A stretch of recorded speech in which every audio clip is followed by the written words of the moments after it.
जब हेमा मालिनी थी गर्भवती, धर्मेंद्र ने अस्पताल के 100 कमरे कराए थे बुक। जानिए पूरा वाकया। बॉलीवुड में कई प्रेम कहानियां ऐसी रही हैं जिन्होंने न केवल पर्दे पर बल्कि असल जिंदगी में भी लोगों का ध्यान खींचा। इनमें से एक सबसे चर्चित जोड़ी रही है धर्मेंद्र और हेमा मालिनी की। इन दोनों की कहानी में रोमांस, संघर्ष और त्याग सभी कुछ मौजूद रहा है। लेकिन आज हम आपको एक ऐसी घटना के बारे में बताने जा रहे हैं जो इस प्रेम कहानी में गोपनीयता और सुरक्षा की भावना को उजागर करती है। ये वाकया उस समय का है जब हेमा मालिनी अपनी पहली संतान को जन्म देने वाली थीं। ये वो दौर था जब बॉलीवुड सितारों की हर छोटी बड़ी बात मीडिया की सुर्खियां बन जाती थीं। इसी कारण धर्मेंद्र ने एक ऐसा कदम उठाया जिसे सुनकर हर कोई चौंक गया। धर्मेंद्र का गोपनीय मिशन, पूरे अस्पताल की बुकिंग। जब हेमा मालिनी गर्भवती थीं और उनकी डिलीवरी का समय नजदीक आ रहा था, धर्मेंद्र ने पूरी गोपनीयता बनाए रखने के लिए एक प्राइवेट अस्पताल के पूरे 100 कमरे बुक करवा दिए थे। ये कदम उन्होंने बेहद चुपचाप और बिना किसी को भनक लगे उठाया था। उनका इरादा साफ था, हेमा और उनके होने वाले बच्चे को मीडिया की चकाचौंध और भीड़-भाड़ से पूरी तरह दूर रखना। ये खुलासा हेमा मालिनी के बेहद करीबी दोस्त नीतू कोहली ने किया था जब वे एक टेलीविजन शो में शामिल हुई थीं।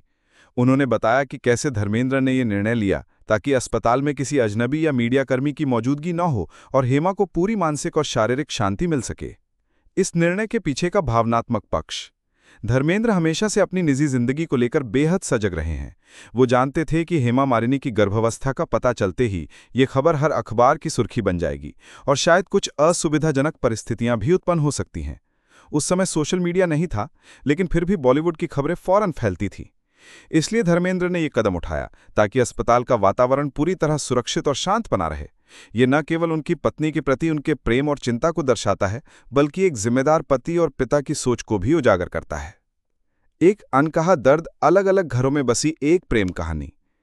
हेमा और धर्मेंद्र की शादी 1980 में हुई थी, पर यह विवाह पारंपरिक अर्थों में सामान्य नहीं था। उस समय धर्मेंद्र पहले से ही प्रकाश कौर से शादीशुदा थे और उनके 4 बच्चे भी थे, सनी, बॉबी, विजेता और अजिता। इसके बावजूद उन्होंने हेमा से विवाह किया, जो एक बड़ी खबर बन गई थी। शादी के बाद भी दोनों एक ही घर में नहीं रहे। हेमा ने एक इंटरव्यू में बताया था कि यह परिस्थिति स्वाभाविक नहीं थी, लेकिन उन्हें इसे स्वीकार करना पड़ा। उन्होंने कहा कि हर महिला चाहती है कि उसका पति और बच्चे की छत के नीचे रहें, लेकिन उनके जीवन में परिस्थितियां कुछ और ही थी।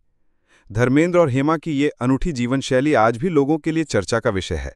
ये उस दौर की सामाजिक स्थिति और पारिवारिक जटिलताओं को भी दर्शाता है, जहां एक महिला अपने सपनों के राजकुमार के साथ होने के बावजूद संपूर्ण पारिवारिक सुख से वंचित रह जाती है। 2 बेटियों के माता पिता, लेकिन 2 अलग अलग दुनियाएं। धर्मेंद्र और हेमा मालिनी की 2 बेटियां हैं, ईशा और अहाना। दोनों आज अपने अपने जीवन में सफल हैं, लेकिन इनकी परवरिश एक ऐसे माहौल में हुई जहां उनके माता पिता का रिश्ता पारंपरिक दायरे से बाहर था। हेमा ने खुद बेटियों की परवरिश अकेले की और उन्हें एक सशक्त महिला के रूप में बड़ा किया। हेमा मालिनी ने हमेशा ये प्रयास किया कि उनकी बेटियां किसी भी प्रकार की पारिवारिक उलझनों से दूर रहें। उन्होंने न केवल एक मां की जिम्मेदारी निभाई, बल्कि एक आदर्श रोल मॉडल भी बनी। प्यार की शुरुआत तुम हसीन मैं जवान से हुई। धर्मेंद्र और हेमा के बीच रोमांस की शुरुआत फिल्म तुम हसीन मैं जवान के सेट पर हुई थी। धर्मेंद्र उस समय पहले से ही एक स्थापित एक्शन हीरो थे और हेमा को ड्रीम गर्ल कहा जाता था। दोनों की ऑन स्क्रीन केमिस्ट्री दर्शकों को खूब भाती थी और धीरे धीरे ये रिश्ता असल जिंदगी में भी प्यार में बदल गया। फिल्मों में एक साथ काम करते हुए दोनों के बीच एक खास बॉन्ड बन गया। धर्मेंद्र ने हेमा का दिल जीतने के लिए कई फिल्मी और असली जतन किए। यहां तक कि उन्होंने हेमा के लिए इस्लाम धर्म अपनाया ताकि वो कानूनी रूप से दूसरी शादी कर सकें। एक महिला के धैर्य और साहस की कहानी। हेमा मालिनी का जीवन केवल ग्लैमर और रोमांस की कहानी नहीं है। यह एक ऐसी महिला की कहानी है जिसने हर चुनौती का डट कर सामना किया। उन्होंने एक ऐसी शादी को स्वीकार किया जिसमें उन्हें पारिवारिक पूर्णता नहीं मिल सकी। उन्होंने अपनी बेटियों को एक मजबूत और स्वतंत्र जीवन देने का संकल्प लिया। अपने करियर में भी हेमा ने खुद को कभी कमजोर नहीं होने दिया। उन्होंने राजनीति में भी कदम रखा और मथुरा से सांसद बनी।